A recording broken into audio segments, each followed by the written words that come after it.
नमस्ते दोस्तों। सोचो, कल आपका एग्जाम है। आपने साल भर बहुत मेहनत की है, बड़ी बड़ी बुक्स पढ़ी हैं, उन बुक्स से शॉर्ट नोट्स बनाकर बार बार रिवीजन भी किया है। सब कुछ आपके दिमाग में सेट है।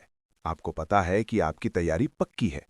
लेकिन जैसे ही आप एग्जाम हॉल के अंदर जाते हो, अपनी सीट पर बैठते हो, अचानक कहानी बदल जाती है। हाथ कांपने लगते हैं, माथे पर पसीना आने लगता है, और जैसे ही वो क्वेश्चन पेपर हाथ में आता है, ऐसा लगता है जैसे दिमाग एकदम ब्लैंक हो गया हो। वो शॉर्ट नोट्स, वो रिवीजन, सब धुंधला होने लगता है। क्या आपके साथ ऐसा हुआ है? मुझे पता है, हम सबके साथ ऐसा हुआ है। इसे कहते हैं एग्जाम हॉल प्रेशर।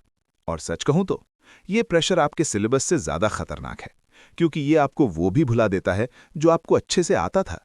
आज की वीडियो में हम इसी प्रॉब्लम को सॉल्व करेंगे।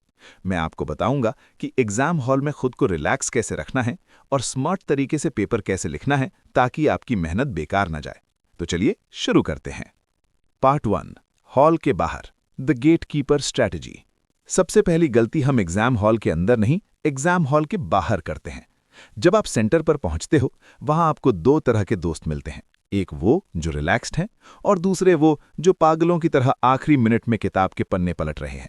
भाई, तूने वो फॉर्मूला पढ़ा? अरे, वो टॉपिक तो बहुत टफ है। मेरी बात ध्यान से सुनिए। एग्जाम से 1 घंटा पहले कुछ भी नया दिमाग में नहीं जाएगा। आपने जो अपने शॉर्ट नोट से रिवीजन किया है, बस उस पर भरोसा रखें।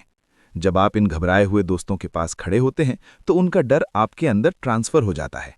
तो रूल नंबर 1, सेंटर पहुंचते ही अपनी बुक्स और नोट्स बैग में डाल दो। उन दोस्तों से थोड़ा दूर रहो जो पैनिक कर रहे हैं। कोई म्यूजिक सुन लो या बस किसी शांत जगह पर खड़े होकर गहरी सांस लो। अपने दिमाग को बोलो, भाई, मैंने शॉर्ट नोट से रिवीजन कर लिया है, मेरी तैयारी पूरी है, अब जो होगा देखा जाएगा। ये एटीट्यूड बहुत जरूरी है। पार्ट 2, सीट पर बैठने के बाद, द फर्स्ट 5 मिनट्स। अब आप अंदर जाते हैं, अपनी सीट ढूंढते हैं और बैठ जाते हैं। ये वो समय है जब सन्नाटा बहुत ज्यादा होता है। टीचर कड़क लग रहे होते हैं, घबराहट सबसे ज्यादा यहीं होती है। यहां आपको इस ट्रिक को यूज करना है। पेपर मिलने से पहले कि वो 5-10 मिनट खाली मत बैठो। अपनी आंखें बंद करो और डीप ब्रीदिंग करो। नाक से गहरी सांस लो, धीरे धीरे, और मुंह से छोड़ो। ऐसा क्यों? क्योंकि जब हम डरते हैं तो हमारे दिमाग को ऑक्सीजन कम मिलती है और वो पैनिक मोड में चला जाता है। गहरी सांस आपके दिमाग को सिग्नल देती है कि सब ठीक है यार, कोई खतरा नहीं है। यकीन मानिए, सिर्फ 2 मिनट की डीप ब्रीदिंग आपके फोकस को 10 गुना बढ़ा देगी। Part 3, paper attempting strategy, the traffic light method. अब आता है वो मोमेंट, पेपर आपके हाथ में है। ज्यादातर स्टूडेंट्स क्या करते हैं? पहले सवाल से शुरू करते हैं और लाइन से हल करते जाते हैं। ये सबसे बड़ी गलती है। अगर पहला ही सवाल टफ आ गया तो आपका कॉन्फिडेंस वहीं टूट जाएगा और फिर आसान सवाल भी गलत होने लगेंगे। आपको यूज करनी है 3 राउंड स्ट्रैटेजी। इसे ध्यान से समझना। Round 1, the confidence booster.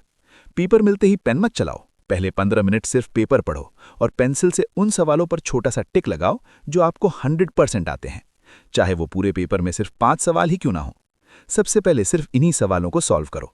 जब आप सही जवाब लिखते हो तो आपका दिमाग रिलैक्स हो जाता है। उसे लगता है, अरे, पेपर तो आसान है।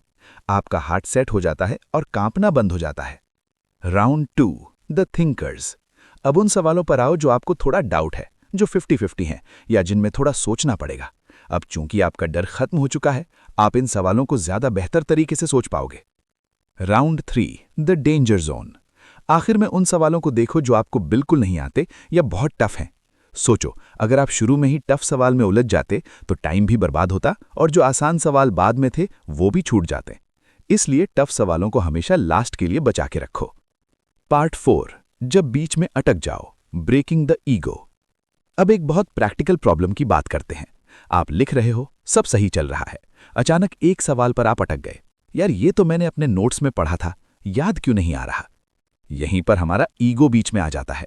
हम उस सवाल से लड़ने लगते हैं, मैं इसे सॉल्व करके ही रहूंगा, और पता ही नहीं चलता कि उस 2 नंबर के सवाल के चक्कर में हमने 15 मिनट बर्बाद कर दिए। याद रखना, एग्जाम हॉल में आपको इमोशनल नहीं होना है, प्रोफेशनल होना है।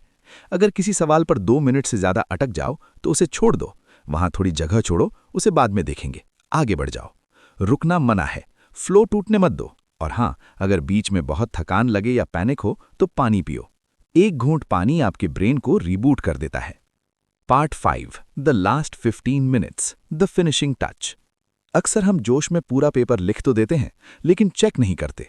आखिरी के 15 मिनट लिखने के लिए नहीं, बल्कि चेकिंग के लिए होने चाहिए। बहुत बार ऐसा होता है कि हम जल्दी में नॉट शब्द पढ़ना भूल जाते हैं। प्रश्न था व्हाट इज नॉट करेक्ट, और हम करेक्ट वाला लिखकर आ जाते हैं। रोल नंबर सही है, यूनिट्स लिखी हैं, क्वेश्चन नंबर सही डाला है। ये छोटी छोटी गलतियां आपके 5 से 10 नंबर कटवा सकती हैं।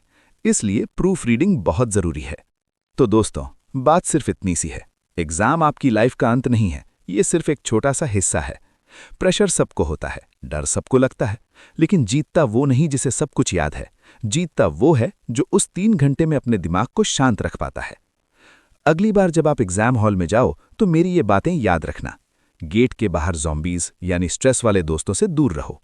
सीट पर बैठकर डीप ब्रीदिंग करो और 3 राउंड स्ट्रैटेजी से पेपर लिखो। आप देखोगे कि आपका पेपर भी टाइम पर पूरा होगा और आपको वो डर भी नहीं लगेगा। अगर आपको ये वीडियो काम की लगी हो तो चैनल को सब्सक्राइब जरूर करना। हम साथ मिलकर स्टडी को आसान बनाएंगे। कमेंट करके बताओ कि आपको सबसे ज्यादा डर किस सब्जेक्ट से लगता है। मिलते हैं अगली वीडियो में। तब तक के लिए खुश रहो और पढ़ते रहो। All the best.